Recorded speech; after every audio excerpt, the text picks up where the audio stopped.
And so, Lowe's Lane, okay. And so Billy and Kay wanted me to come out and just talk a little bit about school and community marketing. I purposely wanted to make this PowerPoint a little bit different and talk about a few different types of things that I don't think a lot of corporate franchise or even other franchisees will normally talk about, so I hope you kind of get something out of it. A little bit about myself. Billy already kind of touched a little bit on this, so I've been with Mathnasium for a little over 8 years now. I do own 3 locations in 3 different states, because I'm a little nuts like that. And then I have opened just over 15 locations. I opened up a few of Moe's as well and kind of got it off the ground, trained the staff, then kind of on to the next one as well. I did meet Billy, like he mentioned, over at corporate training about 3 years ago. And then I don't know if you guys knew this or not, but Billy Kay and I went over to Vegas recently, and we learned that I can have more Vegas bombs than Billy. However, he can beat me in blackjack. Kind of evens out a little bit. All right, so let's talk first about school marketing. And so there's a few best practices when it comes to school marketing. First and foremost, we need to be able to find a specific contact in or potentially even out of the school in order to get your foot in the door.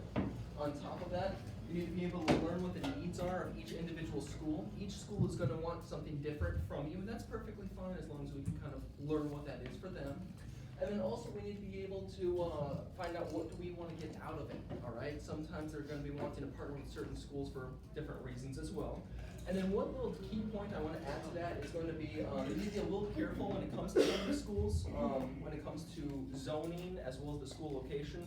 Just because the school is very, very close to your center doesn't necessarily mean that the zoning for that school covers a lot of your territory, or vice versa. Sometimes it might be out of your territory and it's in another owner's territory, and you might just need to be able to network a little bit with that owner and see if they're okay with you putting some flyers or something like that in that school as well, all right? So first and foremost, let's talk a little bit about the contacts. One awesome contact is always going to be the principal, right? But I think we all know how busy the principal's lives are, especially at the beginning and end of the school years as well. So maybe you can't get in with a specific principal, so maybe you want to get in with a vice principal of some sort. One little key takeaway from that, there sometimes are going to be multiple vice principals, so if you can't get in with one, that's fine. Go ahead and try to approach a few of the other vice principals as well. One way to do that, you have to get past those gatekeepers up front. And I tell you what, those secretaries love goodies. They love to talk and brag all about you. I love bringing my cookies with me in order to leave a great first impression with them. And that's usually a great way to get your foot in the door. Maybe you're not able to get a hold of those principals or vice principals. Well, PTA and PTO is typically my next resource in line to always go ahead and talk with them. Some of your areas might have PTAs, some of them might have PTOs, but they're always going to have one or the other typically for you. I will say, when I had originally made this slide, we were a national partner with the PTA. That has since changed, but that's perfectly fine. I never really find that they're not willing to work with us. If they're not willing to work with us, it's always free to at least attend those PTA and PTO meetings that they do. Typically they have monthly meetings, and so always just go out there, introduce yourself, and that way they can at least put a face to the name and realize that you're an actual person, of course. If you can't get in that way, another great way is going to be the teachers themselves.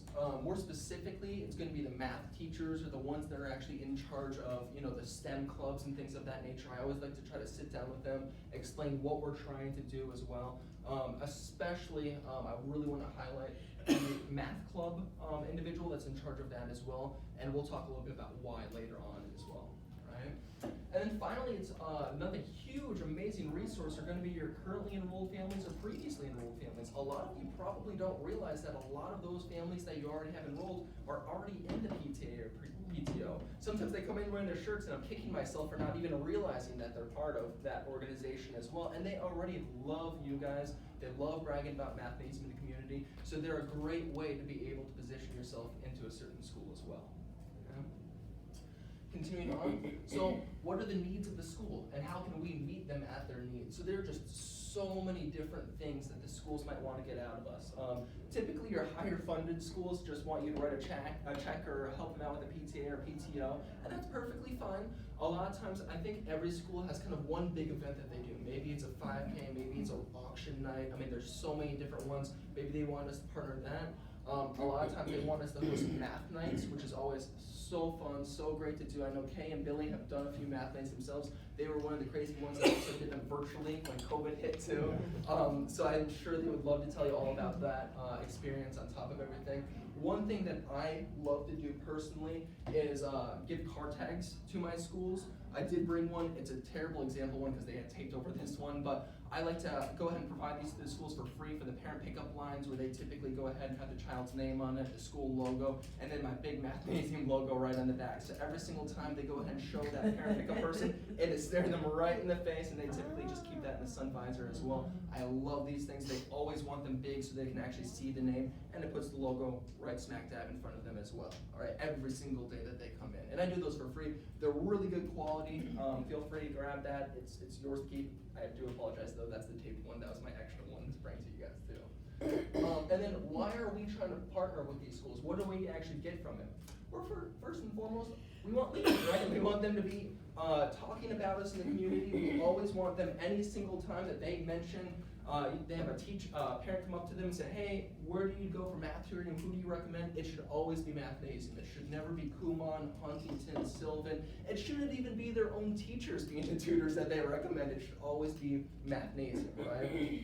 On top of that, one huge thing that I always want to do is be able to get my flyers in their teacher mailboxes. So I always like to talk to my principals or vice principals or whoever my contact is in that particular school and find out, hey, what is your largest class size and how many teachers do you have? So maybe the largest class size is 27 kids. That's cool, I'll put 30 in there just to be safe.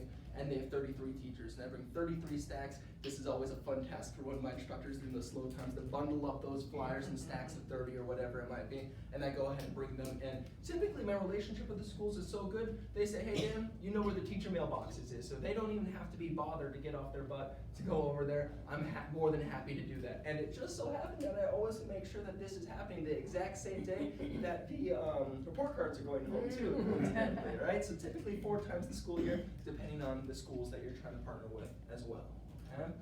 And then maybe you're trying to find it for hiring staff, right? I think especially now that post-COVID has hit, I think we all know how difficult it is to find quality instructors. I will say local high schools are a great resource to be able to use that. I'm sure Billy and Kay help you out in some capacity with being able to bring on staff, but I think we all know it's the worst feeling in the world if you don't even have enough staff to bring on new clients. I've been in that boat myself. It is not a good feeling by any means whatsoever, all right? So I always partner with my math club at Mu Alpha Theta. I typically go during their inauguration or any other events that they have. I bring like $100 worth of like sodas and chips and goodies and things like that, and they look at me like I'm the Messiah. And then I typically say, hey, what my hourly rate is. Our hours are super, super flexible. We are literally in AC. We're not pushing carts around in a grocery store or anything like that. I typically get anywhere between 15 and 25 applicants the exact same day. I cannot tell you how worth it in gold it is. And then finally, maybe it's just you're trying to be strategic. Maybe it's a school system that you really want to get into. You want to be in that part. You want to be a partner with the very main school in that one, the school that everybody goes to, but you just cannot get into that school for whatever reason. All right, well then you might want to try to partner with another school that's in that exact same school system in order to show the other school, hey, look at all these fun, amazing things that we're doing at Oak Elementary. We just did a math night over there. We just sponsored their 5K. Look at these amazing card tags that they're doing as well. And typically that's a great way to kind of segue yourself into that school as well. And then finally, let's talk a little bit about community events as well, all right? I'm hugely passionate about community events. I always do a minimum of 1 to 2 community events a month at my centers, okay?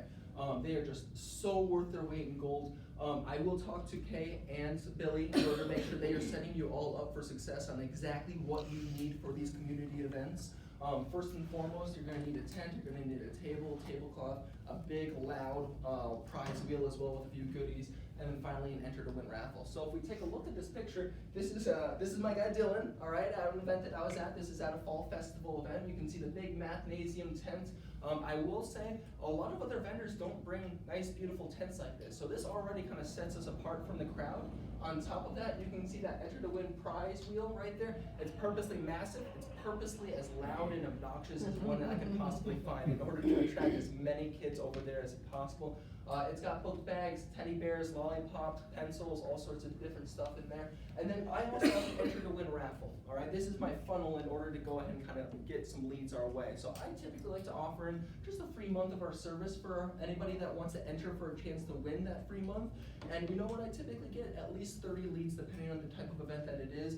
And the nice thing is, hey, I can call up every single one of those other families and at least offer them, hey, you didn't win this, but how about a complimentary assessment or a free homework help session or whatever you choose to go ahead and try to use as a segue to just get them in your absolutely beautiful, amazing centers where you can show off your prize cabinet, your instructors, and yourself to them as well. Right? So with community events, I want to talk a little bit about the hierarchy of them. So the main one that I always like to do are going to be your different like festival events. All right, I have one in my local center, Arlington in April. It's called. I went ahead and put up a flyer. My center in Mississippi, of all places, they like to celebrate their water tower. It doesn't scream Mississippi. I don't know what else does. It's got that small town vibe, but we know that we're always going to be doing that festival any single time that we're able to do that as well. All right. Another massive one that I have been screaming to the heavens for Billy and Ken to really get onto is going to be the Meet the Teacher. So now that you're doing all of this hard work to get your foot in all of these schools, now you can just say, hey, one of the little tiny things that we want to do is we want to be at these Meet the Teacher events where all of these families are super excited to be going to them. They're ready to hit the school year strong. They know that their kid has already forgotten so much during the summer, unfortunately, and they want to be able to make this a better year than previous years as well. Okay? On top of that, it's going to be surprisingly church and temple events. They are a little bit difficult to get into, but a lot of these massive churches that I know that you guys have, that I also have in the Bible Belt as well, they typically like to do those carnival events. They make it fun and exciting, and those families love to be able to gossip with one another, right? Oh, you're going to mathnasium? Well, that means I need to bring my child to mathnasium as well. I'm really proud about it, okay? I think we all know, families love to be able to compete with one another on that aspect. Another one are going to be 5K events. I will say when it comes to 5K events, I always kick myself for doing them. I wake up at 4 a.m. I say, why the heck am I doing this event this early in the morning? I get there. Every single runner is hyper-focused on only wanting to prepare for the race. And I get it, right? They're there for a specific reason. But that is the exact clientele that we want. Those are the proactive families that are busting their butt to make things happen, right? And then I always say, I am never doing a 5K event ever again. This was the dumbest waste of time I've ever done. I need to go take a nap now. And then like a month or two later, I always get a call from a family that says, hey, Dad, we actually saw you at that 5K event. And I go, shoot, now I have to keep doing these stupid 5K events. So it might not be that instant gratification, but I'm telling you, it's all about those impressions and getting at least 6 impressions into the community for them to actually be able to recognize you as Mathnasium. And then finally, let's say for whatever reason your area does not do many of these community events. I tell my staff, well, you better be going to those little leagues, those soccer fields, and setting up that tent and doing it there, all right? Still the exact clientele that we want to do, still absolutely free in most cases to be able to do that as well. I know it's not the most glamorous thing in the world to be doing your Saturday mornings over at those, but that's perfectly fine because otherwise you would have been in the center anyway, and if you didn't have any assessments, you sure as heck better be at those events otherwise. And then lastly, you did your trunk or treat events, your Santa events, things like that. Typically pretty cheap. They're not really typically looking for our math help necessarily at those events, but again, it's all about those impressions as well.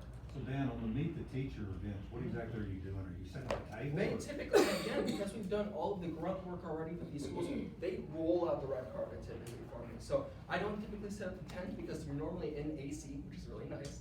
And you just set up the table, I've got my big loud obnoxious wheel, and surprisingly, there's almost always going to be guaranteed like a karate or taekwondo guy or gal next to you as well. There's usually a few vendors in these schools already for you. I still set up my Enter to Win raffle, just like I always would do, but I always get minimum, 30 plus leads even from those ones as well, and those are high quality leads. All right, when I tell you they're excited to get going with you, that first probably 3 weeks of back to school in August for me, I've got nothing but 3 assessments per day lined up for me, all because of these Meet the Teacher events. It's all hands on deck for me the month of August, doing nothing but these with my staff too. Okay. So, continuing on, how are we going? I'd like to interrupt. Yeah, of course. I know you're super busy, we're happy to see you in the beginning of September. I'm sorry? I said, I know you were probably extremely busy in August, Uh-huh. you just said that, but I personally am glad that you're here, Yeah. beginning of September with us. Thank you, I appreciate it. And on the first of the month yesterday, no less, too. Yeah. I appreciate it, thank you. So let's talk about how to find these events, right? Sometimes they're very difficult to be able to find. You'd be surprised, you go on Google, it is a great resource in order to use, but you have to be very particular with your wordage on it. You have to say, events near me in, for me, Wolf Chase, Bartlett, Lately. I put all of the little tiny communities near me, and you really want to be able to be nitpicky on that one.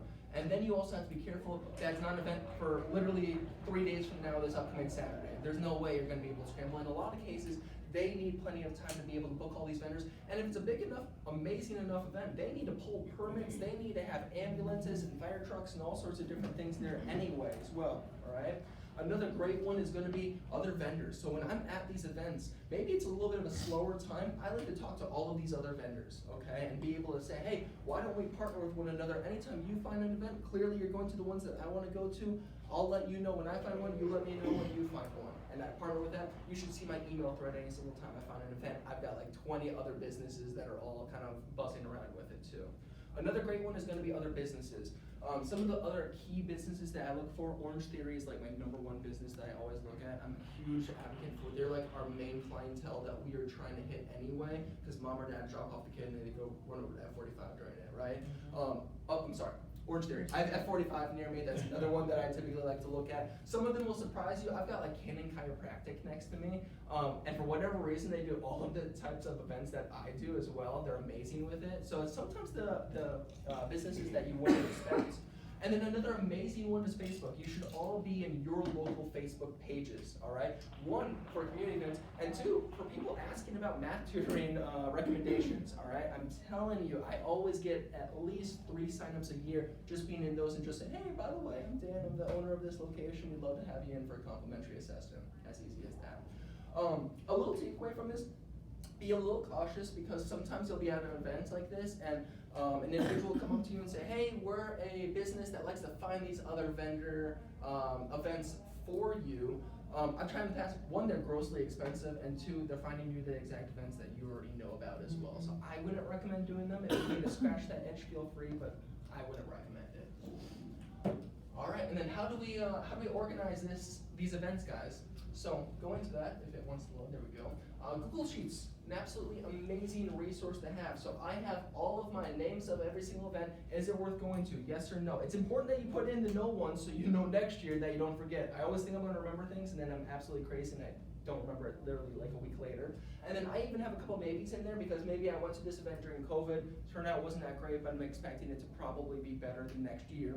Another one is going to be your points of contact. In a lot of cases, you're going to be using the same contact for multiple things. Maybe that's your point of contact in a specific school that likes to do a lot of math nights or whatever it might be. Maybe it's your guy or gal at your Chamber of Commerce that really likes to do a lot of these community events as well. And then finally, how you're going to contact them. How many staff do you need at these events? Sometimes you can get away with one instructor or just yourself at them. Sometimes it's much needed for 2 or potentially even more if it's like a 3-day long event or something like that as well.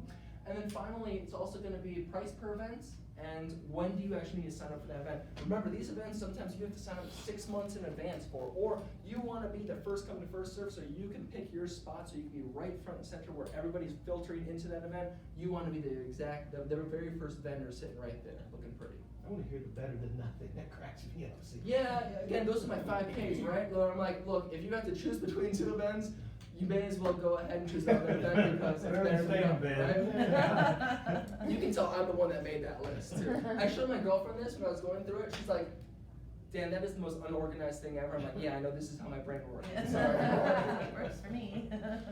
And then in front of all of you, something very, very, very important is going to be your demographics, all right? So I have printed out handouts for every single one of your centers. I spend a very large amount of time being able to map out every single territory, most every single school that you guys have in it as well. So I use 2 main resources. One is going to be greatschools.org, all right? So let's talk a little bit about that. So this is going to be for Circle C because I found it to be a little interesting on this one. And I'm sure they're gonna be able to recognize there are a couple of schools in this as well. So let's look at Mills Elementary. So first and foremost, we have Mills Elementary on the top. We have the grade schools rating. I don't really look at the ratings so much because it's kind of a community rating system, and a lot of these families don't necessarily know why they're rating or what they're meaning by the ratings. But one thing I do absolutely look at is gonna be the number of students in that school, as well as who's in that school. You know, most of them are gonna be your traditional K through 5th grades and such like that, but every now and again that changes. But then I also look at how many of those families qualify for your reduced lunches, right? In my opinion, if you're qualified for that, you're most likely not gonna be able to afford our program, unfortunately, right? I'm not gonna say that's always the case, because there are some families that will bust their butt, they will go ahead and they will, coupon hunt or do whatever they need to do to make sure that they can afford a mathnasium, or there's grandma and grandpa that might help out. But generally speaking, they're probably not gonna be the clientele that we're shooting for. So, there are a few of your territories, for example, what was your first one? I cannot think. Steiner Ranch. That one's a little bit different, where pretty much any family that calls, I can guarantee you they're gonna be able to afford the program, right? I think I've only had one in a year. Yeah, exactly, right? And she's like, what are you doing in Steiner Ranch? You know, but Circle C's and a few of the other ones, one, you're in absolutely massive territory, all right? And you have absolutely massive population in a territory like this as well, right? And so you get to be a little picky when it comes to your schools because you have so many of those schools, right? So Mills Elementary, yeah, they have 850 kids, which is a pretty large population for an elementary school, first and foremost, and only about 10% can afford them, all right? But I don't want you thinking that Patton, who has 24% that qualify for free reduced lunches, should be avoided because they have 1,000+ kids. They still have 750 kids and families that can afford your program. All right, that's a huge number. Now, your Boons of the world, you might not want to prioritize them. Maybe you're being a little strategic and you might prioritize them over another school. Or I will say some of these lower funded ones typically don't want a lot from us. They're just saying, hey, if you write me a check for $100, we will like throw your logo everywhere and everywhere too. And again, if I can get my flyers in there 4 times a year for $100 or something ridiculous cheap like that, you better believe I'm partnering with that school as well. Okay? So, Kathy, do you know Boone Elementary? Yeah, but you also remember, I've been in that neighborhood, so I live in my neighborhood. I've been in my neighborhood for 30 years.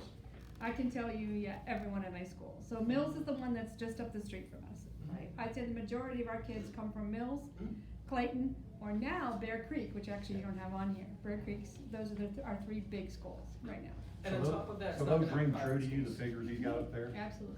And private schools are also listed on there. I didn't want to do private schools because when you get in private schools, it's a little misleading because they don't show the numbers initially in private schools, and you're like, oh, this is going to be great. I'm going to start mapping out, and then you find out there's like 20 kids in that private school. I'm like, I don't waste my time providing you guys private schools for 20 kids or something like that. You're probably not going to be ever trying to target one of those types of schools. But then there's also private schools that are absolutely massive as well, and I think we all kind of know those based off of your respective territories too, okay? But the really big thing I want you guys to get out is do not just forget about a school because you might think, oh, well, the perception in this area is it's a pretty low-funded school. You can still get students from those schools in a lot of cases for almost minimal amount of work being put in for those too, okay?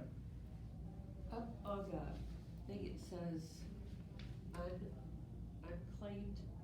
Don't worry about claiming that. That's just that the principal has gone in there and actually like click that. It's not anything that I have to look at either.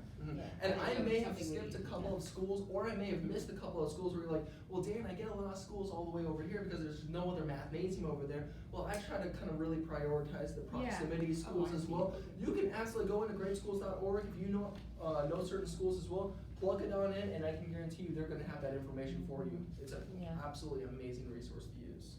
Okay? Another one that I love, probably even more, is going to be city data. All right. With city data, there's a little subsection in there that you can use in order to really look at incomes for your families. I'm colorblind, I'm sorry. Is this blue or is this purple? It's purple. Purple, okay. Deeper purple, better numbers, right? Higher income families. And I'll say, luckily, Billy and Kay have set each and every one of you up for success. All of your territories are absolutely monster territories. You should see some of the territories I own. They're nothing like a lot of the territories in Texas. Texas does big, let me tell you.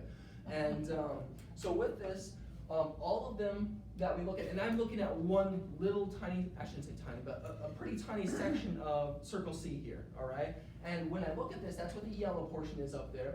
top right, you can see these are families making an average of $176,000. I think we all know that that's the type of family that can afford mathnasium, right? I make the argument 75K plus can probably afford it, depending on the cost of living in your areas too.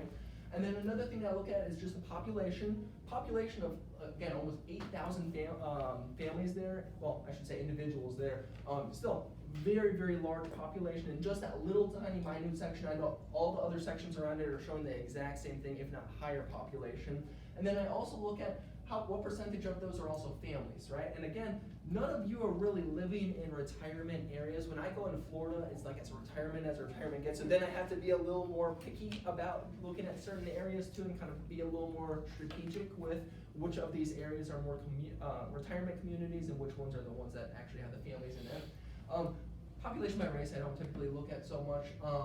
So Dan, excuse me, so is this, when they're looking at this is where they wanna do community events? That's exactly right. And so you wanna kind of prioritize usually community events in those darker purple areas, right? These more white areas over here by kind of Sunset Valley. Maybe you wanna do one over there if you've got nothing else going on, and maybe it's a massive festival that you know, well, everyone goes to this festival because it's just that big of a deal. Yeah, you still wanna do that, but given the option between the two, if you only have a certain amount of staff available on a Saturday, you probably wanna prioritize one more on your, southwest area That too. light colored areas where Robert's been trying to get me to do a new territory. Yes, exactly, exactly. May happen to Robert. And nobody owns that territory right now, so Circle C can still be doing community events over there. They There's a got lot of lots commercial over there, but it's growing out that way. Dripping Springs, that area. That's, No, no, it's Dripping east. Springs is the other way. It's the other way. Oh, this Sunset Valley? Yeah. Yeah, yeah. That's, yeah. Oh, yeah. It's more southwest is that Yeah. territory that's Yeah. kind of opening up over there too. Yeah. But I mapped all these out always for Billy and Kay anytime. I have each of your respective maps, just at least a subsection of the picture. Again, please feel free to use that resource. It's such an interesting one to start looking at. And then you look at some of these centers and you start really kicking yourself because you're like, man, they're doing 80K a month at this center when their demos look like this compared to what my demos look like, where it's all purple, like DD purple as well. It's a little humbling sometimes when you look at something like that, but it's such a cool resource to really look at. But again, I cannot stress to you enough how much success Billy and Kay have set you guys up with just the territories and the locations in those territories alone as well. As you heard, Billy and Kay, they're spending a pretty penny for moving you to the exact areas in these territories that they need you to be in as well, and it's worth its weight in gold. Any questions for me, guys? Nope. Cool. All right, well, I appreciate you. Thank you. Thank you.